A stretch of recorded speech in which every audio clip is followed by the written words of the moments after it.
What's going on, guys?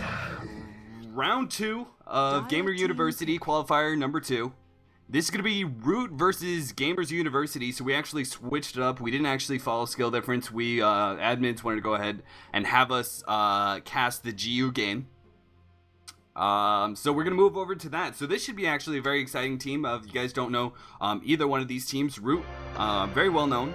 North American team trying to break it into that professional scene. I know that with me, of course, Exiled from the Team Believers, they've scrimmed off quite a bit, haven't you guys? Yeah, we have. They've been our practice mates for a couple of weeks.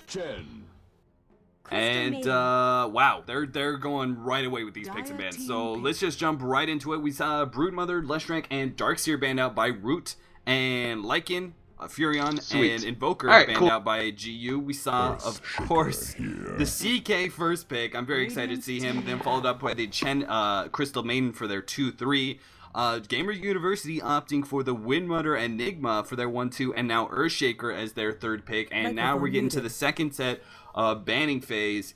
Of course, we have to talk about it. Exiled Chaos Knight.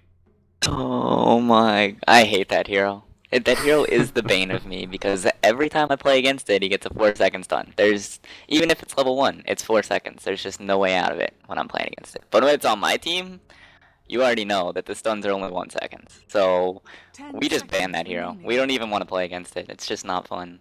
And a lot of teams do. A lot of teams think he is that strong, worthy of the ban in the very beginning. But Root able to pick him up as their first pick. GU leaving him out, not wanting to give up an Invoker or a Furion.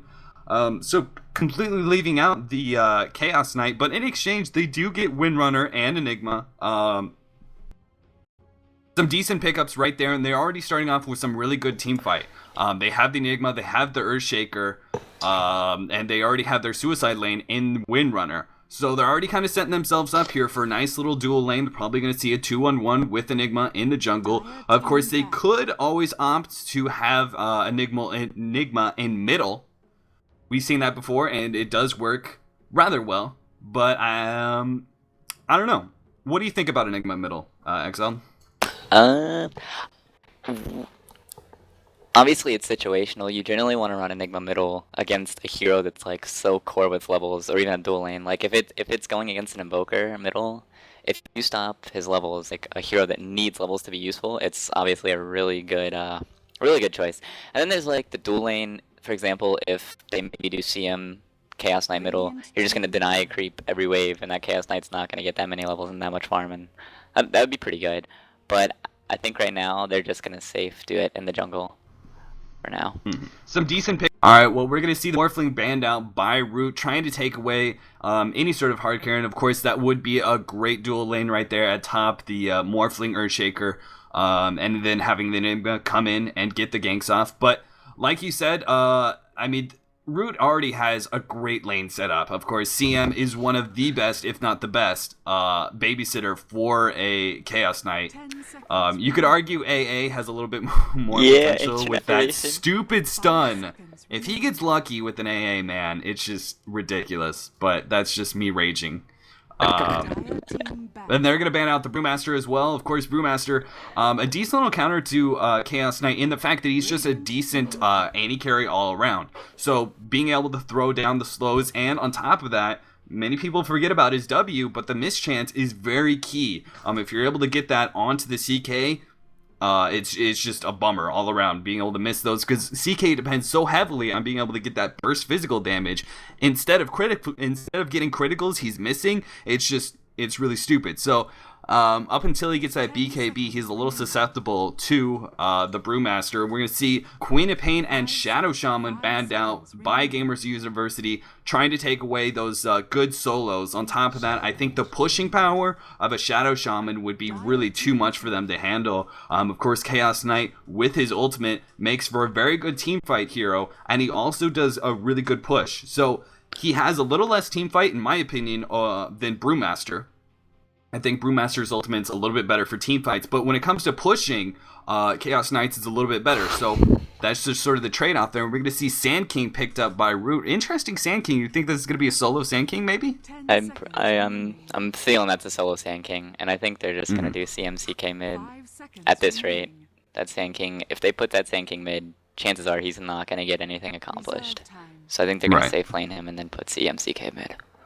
I was about to say, because the only other option is for them to do some sort of CK solo with Chen babysitting him, which isn't really going to work out very well. So no. We are going to see Sand King solo, so getting in that experience and maybe versus the Windrunner in that suicide lane.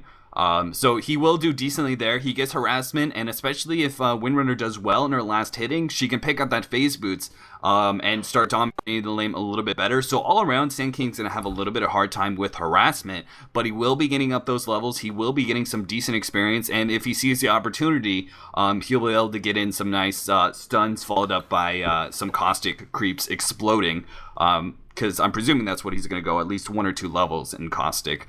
Waiting on the 4th pickup for GEO, using up their extra time. Now, what do you think they're left here? Because if we're thinking Enigma is in the jungle, Windrunner, they pick up the 2 solos here, or do you think it's a good idea now that we see the Sand King pick up for him to be going middle versus the dual lane? I think right now they're probably just gonna pick up their mid here, and I think that because I think within their minds they already know that Windrunner, like with the picks they have now, I don't think they can lane it any other way. Oh, Shadow Fiend. Wow. Well, I mean, I guess they picked up their carry to dual lane with that Earthshaker, so they're definitely just gonna run ES SF top and make sure SF just stays safe, and they're gonna pick up their mid last. SF hero that we don't see very often. On top of that, you know he's not going to go middle because he's absolutely going to get crushed against, well, okay, now Storm Spirit. Exile. Talk to me about what Root is doing here, because from the way I see it, I see that as a suicide lane, Sand King, Storm Spirit solo mid, and then we're going to see sort of this pseudo tri-lane bottom with the Chen in the jungle. Is that the way you see it, or is this something really weird? Root often runs that Storm Spirit because Blitz is pretty much known for Storm Spirit. If anybody doesn't really know him, he's probably going to end up going mid. So I think what they might actually end up doing is running an aggressive tri-lane top with Chen in the offensive jungle, and then having Sand King solo. Okay, now do you think that's a good idea, considering that we're also going to see Enigma in the safe lane, coupled with the Earthshaker and SF in their safe lanes? Really, what it depends on, basically, if a Chen in the aggressive jungle or an Chen in the aggressive jungle, what you have to do to make sure that you're going to win that lane is you're going to have to roam top and figure out their lanes. You have to, like, just sort of catch them off guard with it. Like, you're going to have Chen probably go to the rightmost camp and pick up a creep and then smoke over either mid or top, and you're going to have to get the advantage instantly, or else it's just, chances are it's not going to work. It really depends on the play of it.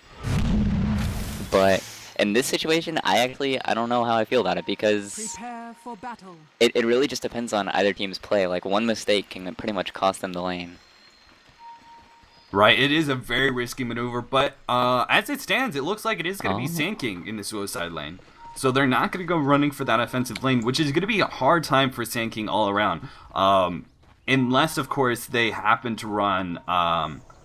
Interesting, they're actually not running the Earthshaker. He's actually going to be babysitting Windrunner at bottom. Puck is going to be top, and Shadow Fiend's going to be middle, which I think is a good idea, considering that, you know, it's no longer, with those pickups, we're no longer to see the dual lane mid. So Shadow Fiend is going to be a bit safer versus a Storm Spirit middle, rather than dual lane, because that dual lane would just absolutely crush the Shadow Fiend. So Earthshaker is going to be trying to protect the Windrunner as much as possible from this tri-lane, blocking off the Chen and his creeps is possible.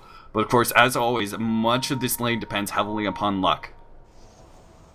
I don't know. I don't really like this idea coming out of Gamers University, and this is why. Shadow Fiend, chances are, I mean, he can do okay middle against the Storm Spirit, but once it's level 6, Storm Spirit's pretty much gonna walk all over him, I'd assume, unless Gamers University Ace pulls out something like slick out of his sleeve.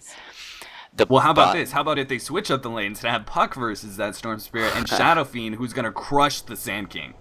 That is a lot better. But at this rate, like, the Shadow Fiend, what he's gonna have to do is he's gonna not have to, like, Chaos Knight's gonna get absolute free. Oh, they're switching up the lanes again. Oh man, now it's the dual lane, which, man, that Shadow Fiend would have just absolutely got dumped on if he had gone middle. So now at least Puck is able to hopefully be able to use his phase shift to dodge the Chaos Knight stun. It's just going to be really hard when you're still talking about the Frostbite and the slow coming out from Crystal Maiden as well. Yeah, this is a lot better for GamerUniversity now that they switched Puck mid, and even actually Root switched up Chaos Knight mid as well with the CM support. But right now what's going to happen is, more than likely, that Chaos Knight's going to get free farm. And you can already tell just because he has a Crystal Maiden supporting him, and Puck's going to obviously get harassed out of lane so easily. Sanking isn't going to stop Shadow Fiend's farm just yet. I think he's going to wait until level 2 or 3. Shadow Fiend's probably... You'd think he'd get a lot of farm in that lane, but it really depends on the Sand King's play here, because Sand King can take the lane back by pulling the camp down there, and he can take it, and nobody's going to pull for the Shadow Fiend, so it really depends on how Sand King plays this one off.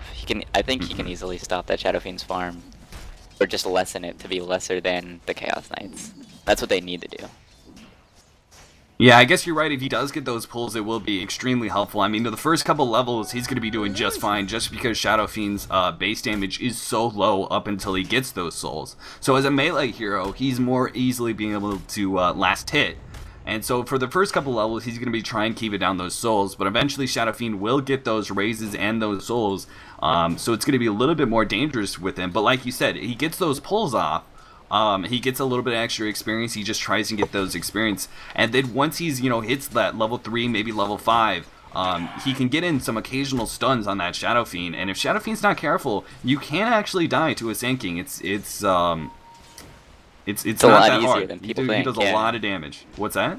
It's a lot. The Sand King getting a kill on Shadow Fiend's a lot easier than people might think. Just because once that Sand King hits 6, Epicenter really does a lot of damage. Yeah, absolutely. And a lot of Shadow Fiend's a very squishy hero. Puck actually in a little bit of trouble. There goes the stun. 1 second. Korea taking a lot of damage. Earthshaker roaming to middle. Very nicely timed. Right in time for that attempted gank there. So he's just going to leave Windrunner right now at bottom versus this Storm Spirit and Chen. Of course, Chen being able to hit that counter ward very nicely done, but CM does pick up the puck in middle. Earthshaker did not have the mana for a stun, so getting a little aggressive when your support heroes does not have that saving stun. Rather unfortunate they gave up first blood there, because on top of that, Windrunner is being forced out of lane. Now that he got that counter off, well, actually, he completely missed. They have the ward in a completely different location in order to see the Chen. That's a really smart ward, and most teams wouldn't expect it to be there. That's why Chen completely really missed it. Yeah, absolutely. I didn't even see that ward. I was just focused on the counter. I figured he'd already gotten and already killed the ward, but very nicely done. I really like that ward spot. It's very interesting because you try and get the counter, and it's not going to be close enough to see the other one. So right now, it looks like GamerUniversity 3-second stun on the puck. GamerUniversity is sort of struggling right now. Top isn't going to go. Shadow Fiend's going to be able to get some farm, but he does have to be careful, like we've already talked about. Middle, already being first blooded, is going to have a very hard time for versus this dual lane. It's one of the strongest dual lanes out there. And then their bottom is just getting chased out of lane constantly by Chen. Yeah. GamerUniversity actually did something pretty smart though. When they brought that Earthshaker mid, they ensured that the puck would have an easier time than he was already going to. Even though it's still obviously a really...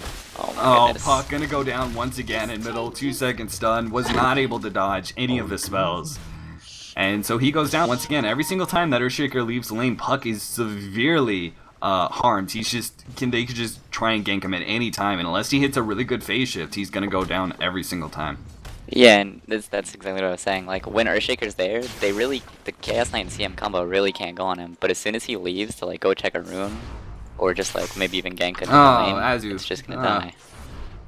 Sorry, go ahead.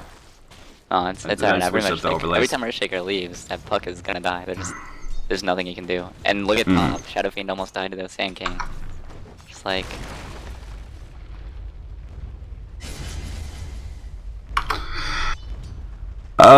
Yeah, that Shadow Fiend.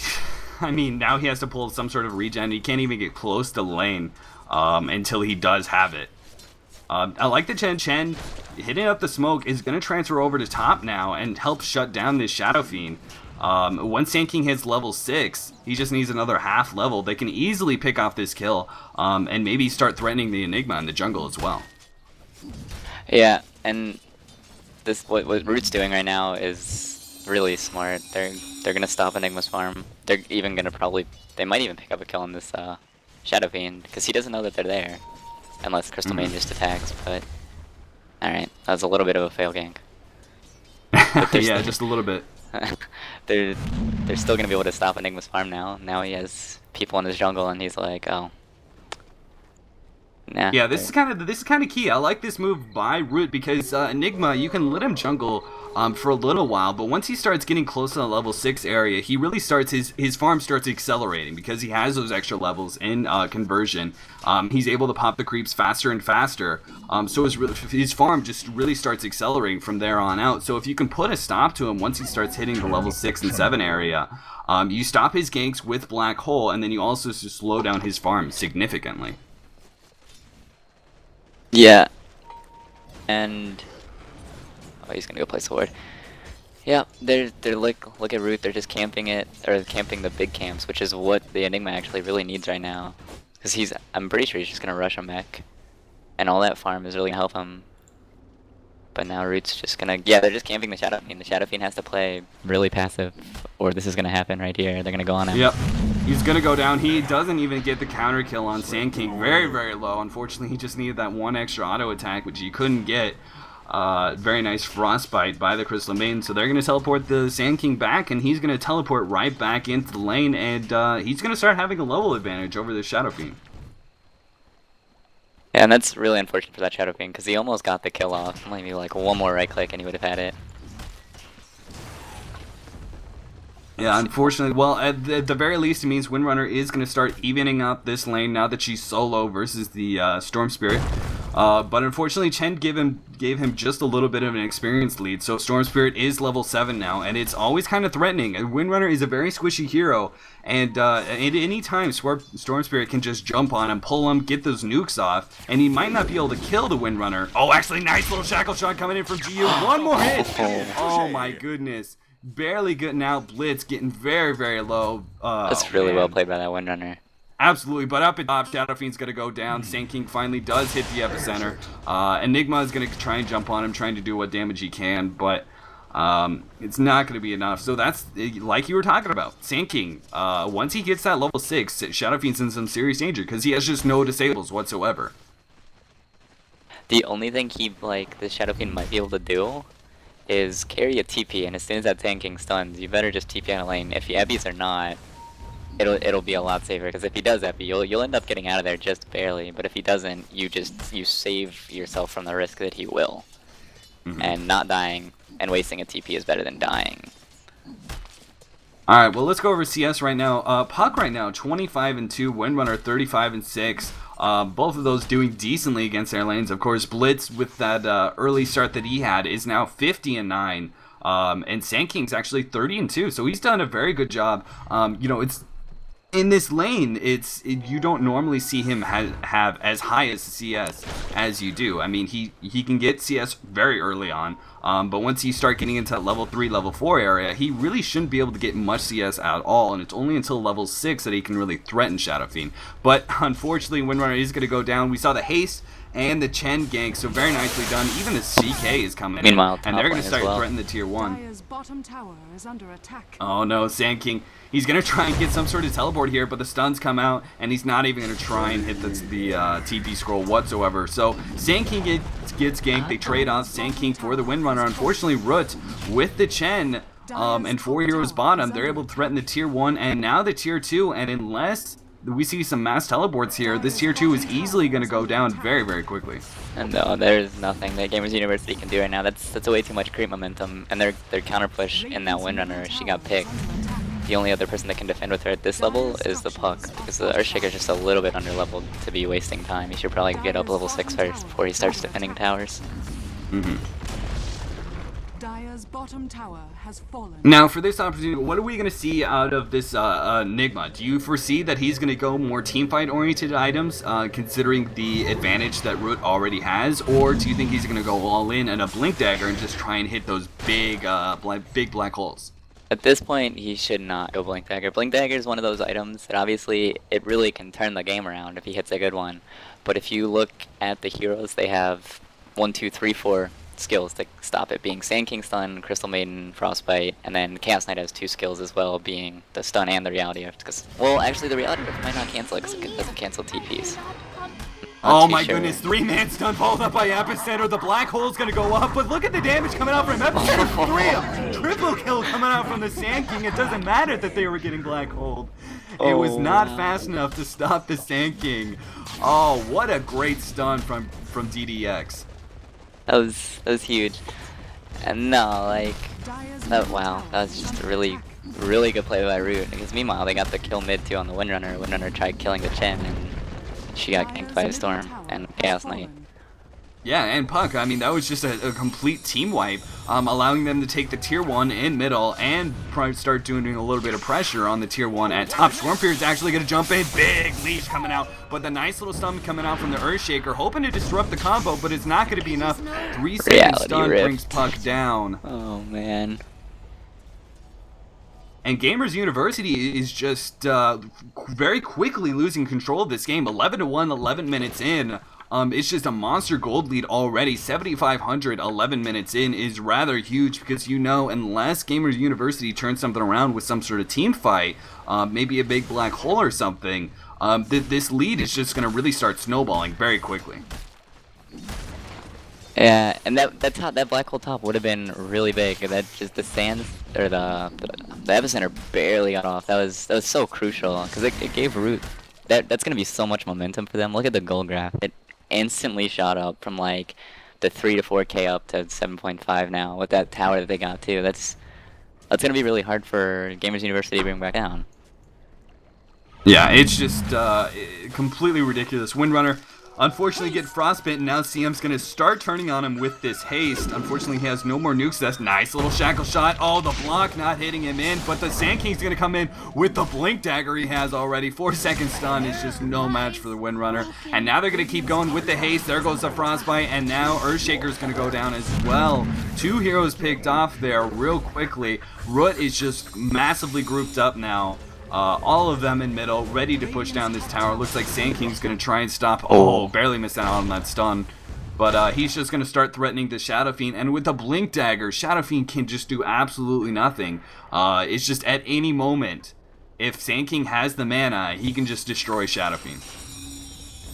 Yeah, and a TP won't even help him at this point because he can just ulti, blink onto him, and then stun as soon as he starts the channel for it. So, Root's really just showing why they're gonna be, I believe they're gonna be a pretty big hit in the scene soon whenever they start getting their schedules synced up for tournaments, because they're a team that can play so well together as being performed right here.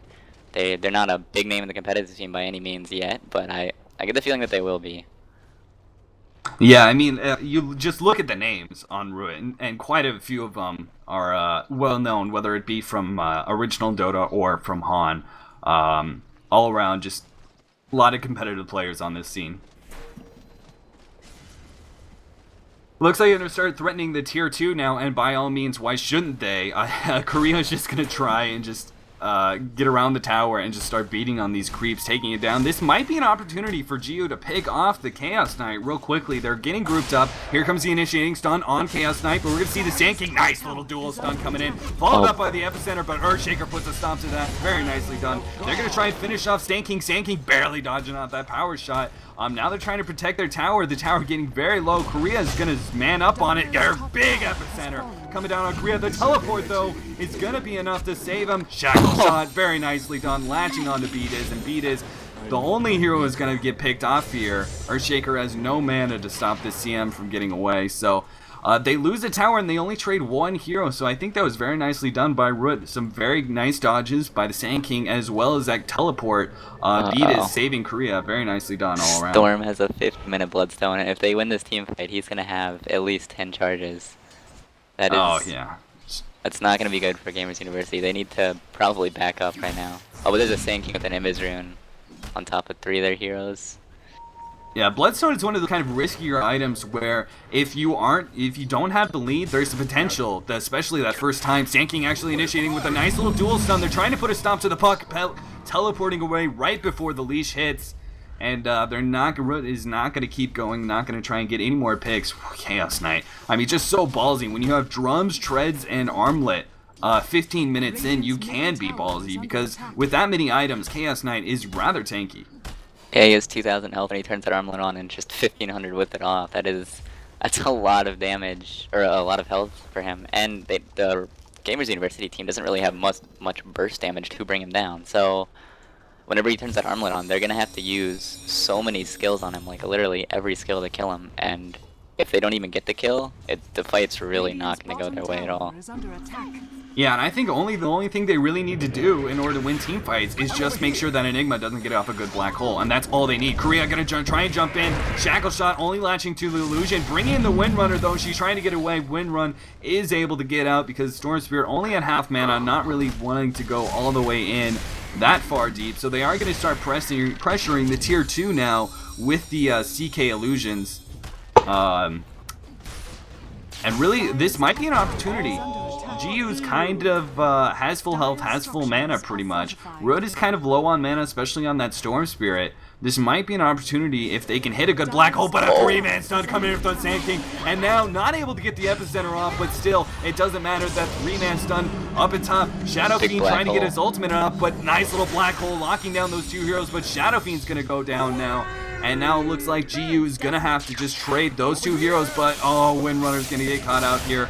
Barely getting the wind run off. Is she going to be able to get out? No. Wow. She does go down, and a teleport.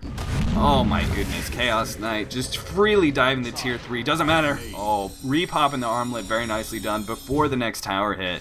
Dire's top tower is under attack. And Root not going to be able to take the tier 2, maybe. I think they're just a little bit too low, but they did pick up quite a few hero kills. 16-3 now, 17 minutes in, and as long as they don't get picked off here, Beat is... he's going to go down. There's nowhere really for him to go. So at the very least, Gamers University does get that one little pick off. I had to use a buyback on the Windrunner for that kill too, so yeah, might not really have been worth it. It was a little bit of a miscommunication there by Root, but it didn't really matter because they just took the fight, like, they just took it by storm. Oh, the Enigma Black Hole on the Storm Spirit. Haste. Oh! Middle lane. Another great shackle shot. This Windrunner is just on target every single time. The hasted Chaos Knight was just gonna oh. It was just awful. Looking for me? Oh man. Yeah, like what Root really thrives off of is having their Storm Spirit, like being able to be free in fights, and since he got Black Hole that fight, he wasn't really able to do anything. So they need to try to like just stop the Black Hole with their Chaos Knight or their Sand King. Or Crystal Maiden even. Mm-hmm. Well, it looks like we're going to see attempted BKB by the Shadow Fiend. An extra 2 charges already on that Storm Spirit. So that's just going to keep snowballing unless they try and get unless they win the next team fight. These Bloodstone charges are just going to keep getting bigger and bigger and bigger. And Root's just going to just completely control the map, get all the farm up that they need before they try and pressure the upper ground and try cracking open the base. And they could just really take their time now. It looks like we're going to see a Yasha coming out from Chaos Knight, so he is going to be going for that Manta build, which is extremely helpful for pushing. Yeah, and if anybody doesn't know what it does is when he uses that Manta and his Phantasm, which is his ultimate, and he uses Reality Rift, it also blinks his Manta illusions, as well as his ultimate ones, to the target that he chooses to Reality Rift. So basically, he can one-shot just about any hero. Oh yeah, and if you choose to, if you have a Diffusal Blade, you're going up a hero who's very mana intensive, you can just absolutely crush it with that many illusions. And if you get even just a decent stun, even just a 3-second stun, beating on him for 3 seconds with that many illusions, that many Diffusal hits, you just absolutely destroy his mana. It's why he's such a great counter to an Anti-Mage. We're going to see the Roshan go down here, being picked up by the Storm Spirit. So Storm Spirit with that Bloodstone now, even if he does go down once in a team fight, he's going to come right back up with full health, full mana, and just absolutely destroy kids. This isn't looking too good for Gamers University because they already don't have a lot of lockdown skills. And if Root catches them out of position, like Storm going in right now... Yep. right there. We're going to see the silence. Nice little double stun coming in from Sand King as well. Earthshaker trying to do what he can, but the two heroes go down, blocking off his Windrunner from getting away. And now Storm Spirit with that Aegis, he could just dive at any time. He's not even go down here. He does get kind of low, but with 10 charges at Epicenter, 2-man stun, they're going to easily finish off these two heroes. Both of them go down. Enigma, the only person who's going to live. Shadow Fiend's actually getting jumped on. Another 2 seconds for the stun from the Chaos Knight. He's going to just go on full-on Fountain Dive. 2-second stun. It might not be enough. It isn't. No teleport. Oh, the critical! 840 damage coming out from the Chaos Knight. Oh, I thought that Shadow Fiend was going to live, and all of a sudden, the GG well played coming out from Gamers University. They know there's no way they can come back from this. And so Root is going to move on to round 3, unfortunately. We are just getting into these games that are just absolutely stomps, but the farther we go down the bracket, the more likely we're going to see a really quality game that's going to be a bit closer. So please join us for round 3. I'll stick around at this time for I just hate it when teams do that, when one player just stays. Because you know, all I want to see is the scoreboard. You know, Frag X, such a jerk. Oh, there he goes. He is a jerk. They're probably going to kill the throne before the 30 seconds that it takes. Maybe. Well, actually, Kriya doesn't have Phantasm. It'll be close. Should go pick his Manta up and use it. Which I believe this means that if I was